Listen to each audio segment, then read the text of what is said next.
Hello বন্ধুরা, কেমন আছো তোমরা সবাই? আজকে কিন্তু আমি আবার তোমাদের সামনে একটা ট্র্যাডিশনাল রেসিপি নিয়ে হাজির হয়েছি। আজকে আমি তৈরি করব দোকানের স্টাইলে ছোলার ডাল। তো চলো দেখে নিই কীভাবে তৈরি করি আমি সেটা। তো আমি রাতে এই ডালগুলো ভিজিয়ে রেখে দিয়েছিলাম, ডালগুলোকে ভালো করে ধুয়ে নিয়েছি। এবার কিন্তু আমি এটাকে সেদ্ধ করার জন্য প্রেশার কুকারে কিন্তু নিয়ে নিচ্ছি। তো দেখতেই পাচ্ছ আমি ডালগুলো প্রেশার কুকারে নিয়ে নিচ্ছি।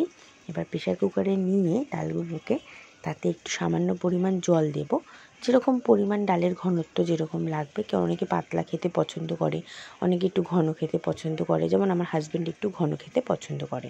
এবার এতে পরিমাণ মতো নুন দিয়ে আমি কিন্তু ফ্লেমটা আগে প্রেশার কুকারটা আমি কিন্তু গ্যাসে বসিয়ে দিয়েছি, মোটামুটি 2টো সিটি মতো দেব। তারপরে আমি কিন্তু এদিকে তেল গরম হয়ে গেছে, আমি কিন্তু নারকেল কুচিগুলো ভেজে নিয়েছি।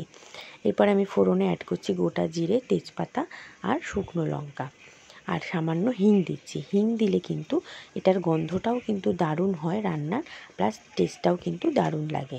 তারপর কিন্তু আমি এতে আদা বাটা অ্যাড করে দিচ্ছি। আদা বাটা অ্যাড করার পর আমি এতে পরিমাণ মতো নুন দিয়েছি। নুনটা অল্পই দিলাম, যেহেতু আমি ডাল সেদ্ধর সময় নুন দিয়েছি, তোমরা দেখতেই পেয়েছো, ওই জন্য নুনটা আমি অল্প দিলাম। এরপর এতে হলুদ দিয়ে ভালো করে মশলাটাকে কষিয়ে নিচ্ছি। এরকমভাবে তোমরা বাড়িতে একবার ট্রাই করে দেখো, খেতে পুরো দোকানের স্টাইলের হয়। আর এরপরে আমি দিয়ে দিলাম জিরের গুঁড়ো, পরিমাণ মতো জিরের গুঁড়ো দিয়ে দিচ্ছি।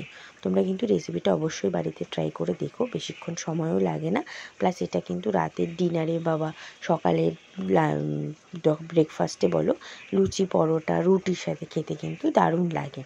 এরকম স্টাইলে একবার করে দেখো। এরপর কিন্তু আমি এতে লঙ্কার গুঁড়োটা অ্যাড করে আরও ভালো করে কষিয়ে নিচ্ছি।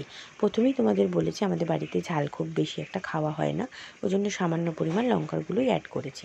এরপর ভেজে রাখা নারকেলগুলো আমি এতে অ্যাড করে দিলাম, দিয়ে ভালো করে মশলাটা কষিয়ে নিতে হবে। তো আমি যখন মশলা কষাই বন্ধুরা, তখন কিন্তু আমার গ্যাসের ফ্লেমটা কিন্তু আমি মিডিয়ামে রাখি। এরপর আমি সেদ্ধ করে রাখা ডালটা এতে অ্যাড করে দিচ্ছি। ছোলার ডাল করা খুবই ইজি আর খুবই তাড়াতাড়ি হয়ে যায়। ডালটা আমার ফুটে গেছে দেখতেই পাচ্ছ। তারপরে কিন্তু আমি পরিমাণ মতো চিনিটা অ্যাড করে দিচ্ছি, কারণ ছোলার ডাল কিন্তু একটু মিষ্টি মিষ্টি খেতেই ভালো লাগে। ডালটা যখন সেদ্ধ হয়ে এসেছে, আমি এতে কিন্তু ঘিটা অ্যাড করে দিলাম। যে কোনো নিরামিষ রান্নায় ঘি কিন্তু সেই রান্নার স্বাদ আর গন্ধ দুটোই কিন্তু অসাধারণ করে তোলে। তো চলো, তৈরি হয়ে গেছে আমার ছোলার ডাল। তোমরা কিন্তু বাড়িতে অবশ্যই ট্রাই করো। ভিডিওটা ভালো লাগলে লাইক, শেয়ার, সাবস্ক্রাইব করো। যারা ফেসবুক থেকে দেখছো তারা ফলো করো। আবার হাজির হব। সবাই ভালো থেকো, সুস্থ থেকো, টাটা।